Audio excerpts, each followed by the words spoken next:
नमस्कार। आज मैं आपसे एक अच्छे से विषय पर बात करने आई हूँ। आज हम बात करेंगे जो बच्चे देरी से बोलते हैं, उनको हम कैसे पहचानें और उनके लिए क्या बेसिक ज़रूरी है।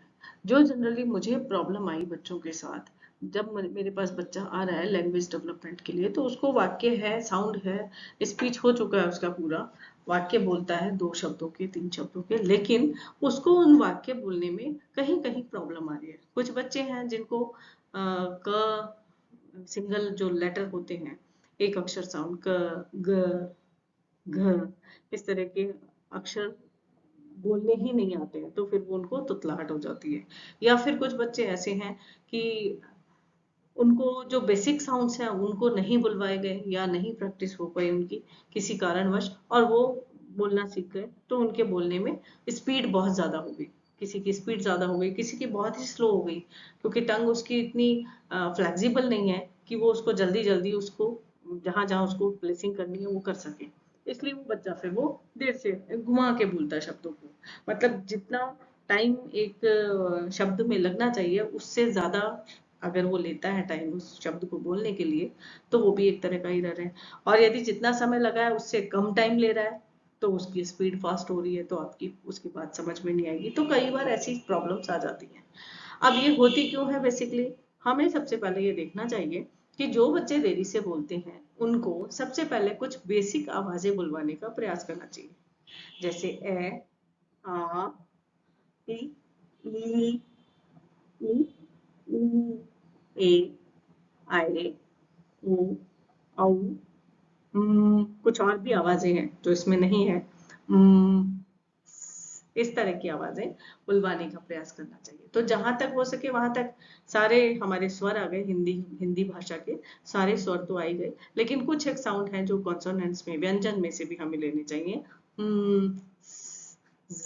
इस तरह के साउंड्स भी हमें करवाने चाहिए। इसके साथ ही साथ बहुत सी और भी आवाजें हैं, इसके लिए मैं दूसरा वीडियो बनाऊंगी, उसमें आप देखिएगा। वैसे तो जब बच्चा रोता है, तो आपने देखा होगा कि ये सब आवाजें उसके रोते समय निकलती हैं।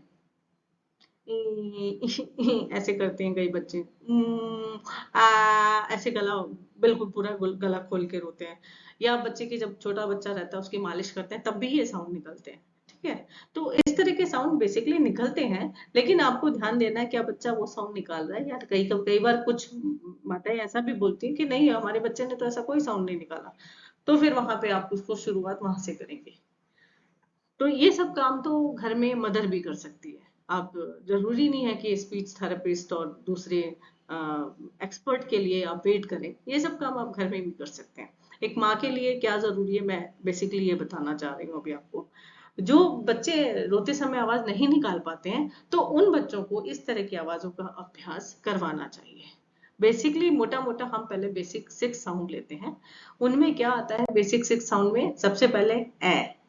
अब जब बच्चा ए बोल रहा है तो उसके पूरा ये मुंह फैलना चाहिए, होंठ पूरे फैलने चाहिए, दांत दिखने चाहिए, और इस तरह से आपकी शेप, ये जो स्क्रीन पे पिक्चर दिखाई दे रही है उस तरह की होनी चाहिए। तो ए, यहाँ हम ए बोल रहे हैं। जो हिंदी जानते हैं उनको पता है कि जब हम पूरे अक्षर के नीचे हलंत लगाते हैं तो वो अक्षर आधा होता है, और जब हम बिना हलंत के लिखते हैं तो वो अक्षर पूरा होता है, उसको पूरा साउंड बोला जाता है उसे।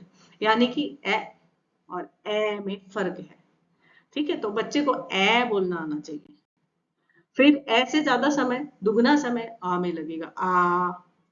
आ, जब इस तरह का साउंड बुलाएगा तो इसमें मुंह पूरा खुला हुआ होना चाहिए, जितना खोल सकता है बच्चे का उतना मुंह खुलना चाहिए बच्चे का।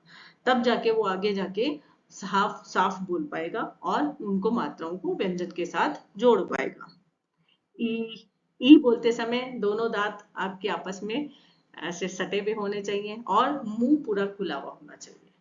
ए में तो क्या था, हमारा मुंह खुला हुआ था और दांत सिर्फ दिखाई दे रहे थे। इसमें दांत दिखाई देने के साथ साथ एक दूसरे को टच भी कर रहे हैं। ठीक है, बंद किया हुआ है पूरा दांतों को हमने। ऊ, ऊ जब हम बोल रहे हैं तो पूरा ये देखिए, आपकी होठों की शेप जो है बिल्कुल ऐसे गोल आकृति हो गई है। जितनी अच्छी गोल आकृति होगी उतना ही अच्छा साउंड निकलेगा इसमें। ऊ, क्योंकि हम पूरी एयर को इकट्ठा करके फिर एक शेप बना के उसमें से निकाल रहे हैं। ऊ,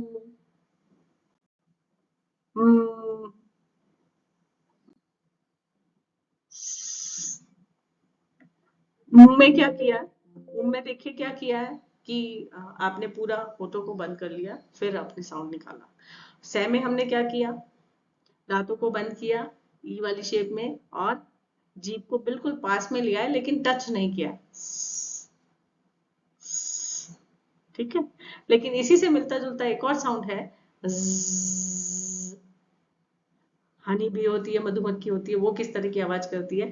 तो ये साउंड भी अगर ये बच्चा अच्छे से बोल लेता तो वो वहां पे वो साउंड भी निकाल देगा। ठीक है। तो ये बेसिक बेसिक मोटा मोटा 6 तरह के साउंड हैं जो आपके बच्चे को आने चाहिए, जिसको कि बोलने में दिक्कत है, डिले स्पीच है, डिले लैंग्वेज डेवलपमेंट है, वो उसको ये सब आना चाहिए। ठीक है। इतनी सी जानकारी तो मैं इसमें दे रही हूँ, लेकिन इसके आगे कौन कौन से साउंड्स और होने चाहिए और कैसे बोले जाएंगे इसकी जानकारी मैं अपने नेक्स्ट वीडियो में दूंगी। वीडियो आपको अच्छा लगा है तो बेशक आप मेरे इस चैनल को सब्सक्राइब कर सकते हैं, कमेंट्स दीजिए, और जब आपके बच्चे को एक्सरसाइज आप करवा रहे हैं तो कोई प्रॉब्लम अगर आपको आ रही है तो देन आप मुझसे कांटेक्ट कर सकते हैं। चैनल पे आप मैसेज दे दीजिए, व्हाट्सएप कर दीजिए मुझे।